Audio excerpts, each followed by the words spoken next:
आज 90 to 95% मान्छे direct सेलिङमा fail भइहाल्छन् है, बिकज आयो काम गर्न थालियो, पैसा पनि आयो, 50,000 रुपियाँ पनि कमायो उदाहरण, तर 50,000 कमाउन थालेपछि मान्छेको दिमाग घुम्छ।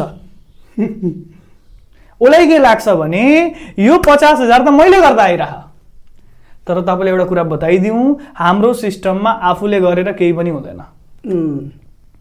सायद त्यही कारण यो सिस्टम फलो नगरेको कारणले व्यक्ति फेल हुन्छ र फेल भएपछि चाहिँ मार्केटमा गएर नेगेटिभ कुराहरू फैलाउन थाल्छ कि डाइरेक्ट सेलिङ चाहिँ यो छ, पैसा लिएर भाग्ने खालको बिजनेस छ, यो खराबी छ, यो नेगेटिभ छ भन्ने कुरा मतलब फैलाउन थाल्छ। एजुकेसन लिँदैनन्, बुझ्दैनन्, सिस्टममा काम गर्दैनन्, स्किम फन्ड भनेर बुझ्छन् कि म आज आइमा करोडपति भइहाल्छु। त्यसरी हुँदैन। यहाँ पनि मेहनत गर्नुपर्छ, सिस्टमको बारेमा शिक्षा लिनुपर्छ, सिस्टमलाई आफ्नो टिमलाई बताउनु पर्छ, आफू फलो गर्नुपर्छ, रात दिन मेहनत गरेर बल्ल व्यापार ठुलो हुन्छ र बल्ल ठुलो पैसा आउँछ।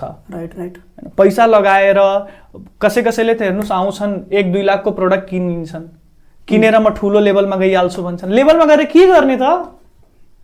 प्रोडक्ट किनेर एकचोटि त म लेभलमा गइदिए, एकचोटि त पैसा पाइहाली, तर सेकेन्ड टाइम फेरि zero. So this is not the system. यो सिस्टम होइन हैन।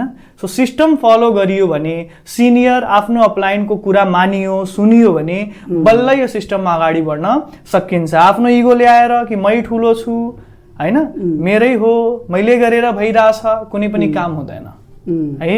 महाभारत अर्जुनले गर्दा जितेको होइन, कृष्णले गर्दा जितेको। यस है। कसरी? कृष्णले त कुनै पनि हतियार उठाएको पनि थिएन। कसरी? बिकज कृष्ण अर्जुनको मेन्टर थिए। तर अर्जुनमा आफै इगो आएको भए कि मै यो महाभारत गरिरहेछु भने फर्स्ट डेमै उहाँको वध हुन्थ्यो कि हुन्थेन? सो यहाँ पनि सेम छ सर।